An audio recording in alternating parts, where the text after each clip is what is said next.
Needle Drops. Anthony Fantano here, internet's busiest music nerd. And before I get into this review of Devo's new album, Something for Everybody, want to tell you guys on theneedledrop.com there's a new mixtape, hip-hop mixtape.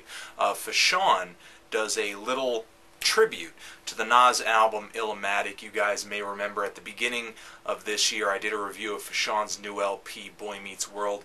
Great album. Give a listen to that new mixtape.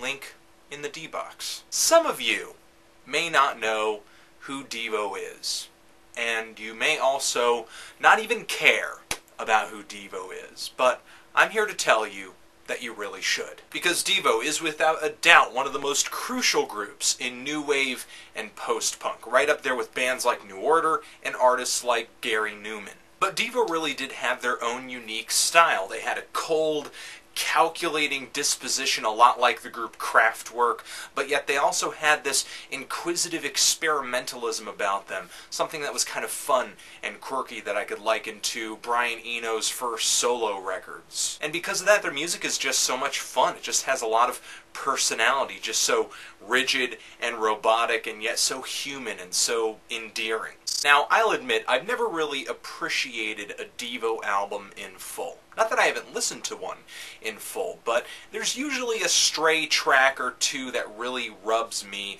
the wrong way. And that's because usually there's a really strong dorkiness, a really strong geekiness to this music that can turn me off. And it's kind of ironic because this very geekiness is kind of what attracts me to the music in the first place. And this is something that, for me, is even pretty prevalent on Devo's earliest albums. There are tracks even on there, despite the fact that I love that LP, that I just cannot get down with. For example, their cover of the Rolling Stones' Satisfaction, to me one of the worst, most indulgent cover songs ever. But still, I have to give Devo a lot of respect and a lot of props because of the songs of theirs that I do like, I absolutely love. And I know that Devo really is the only place where I can go to hear this kind of music that is on this album. You know, hear it done well, anyway. Also, did you know that Devo and the Black Keys are both from Ohio?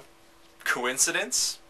I think not. So, Something for Everybody is Devo's first album in 20 years. Their first since their 1990 LP, Smooth Noodle Maps. And this thing is like a version 2.0 rendition of New Wave, if I've ever heard it. Here Devo has a new studio sound, but they still maintain their really blunt, synth-heavy, percussive style. The band is stuck with their usual lyrical themes of conformity, love troubles, sci-fi fantasy, and they've even stuck in some pretty modern social critique, like on the song Don't Shoot, I'm a Man, and What We Do. Don't tase me, bro.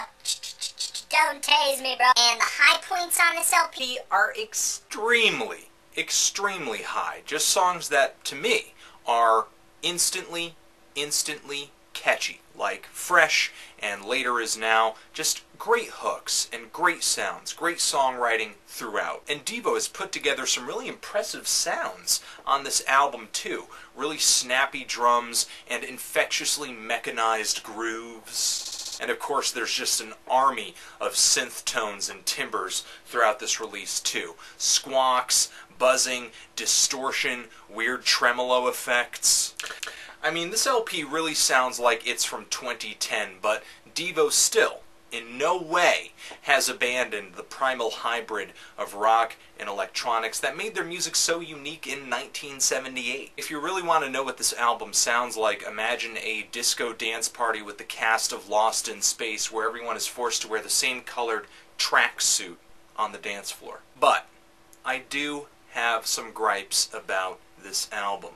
One of my major ones is that on some of the tracks, the hooks are just repeated ad nauseum with little to no alterations to them, so it kind of seems a little over repetitive, a little monotonous, like on the tracks Please Baby Please and What We Do. And there's some hooks and songs that I really can't get down with at all, like on Human Rocket, some futuristic song about a programmed rocket man who's gonna go blow something up and no second guessing because he's programmed, man, he's gonna... And then a song about a Native American dude with karate moves and he drives a GTO and there's all these devil voices in the mix. 6. Yeah, there are a handful of songs that are not my favorite on this album, but it's mostly because it's kind of Devo being their quirky, funny selves. Sometimes it works for me, and sometimes it doesn't. It's more of a personal thing. I'm not the most hardcore of Devo fans, but I think people who do enjoy their kitsch, who do enjoy their personality a lot more, will dig on those tracks that I didn't. I'm kind of feeling a decent to strong 6 on this, about in that range, but if you're looking for something that is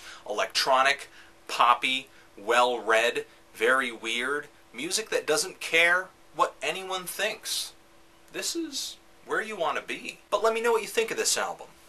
Do you love it? Do you hate it? And why?